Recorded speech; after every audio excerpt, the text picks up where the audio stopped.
Te han dado hace poco un premio, es el Premio Nacional de Arte Gráfico en el año 2017. Sí.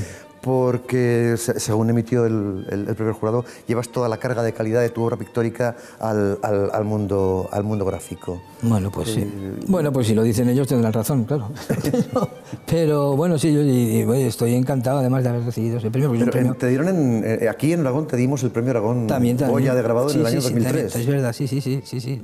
No, es decir, que tu faceta de gráfica es importante. ¿Cómo la valoras? Sí, no, la verdad es que me gusta muchísimo y además he trabajado mucho.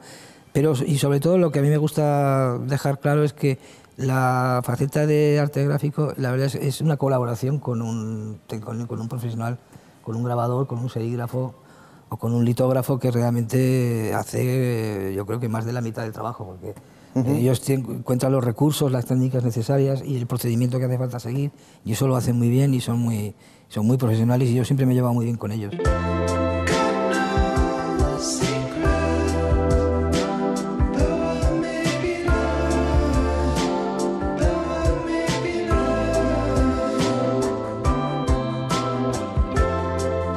Ahora mismo hay una exposición de tu obra gráfica en la Calcografía Nacional.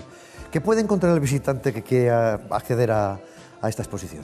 Pues se encontrará con una amplia selección de obras gráficas que van desde los grabados a las serigrafías, a las litografías, incluso a impresiones digitales, que también trabajo y me parece muy interesante como técnica y como recurso artístico.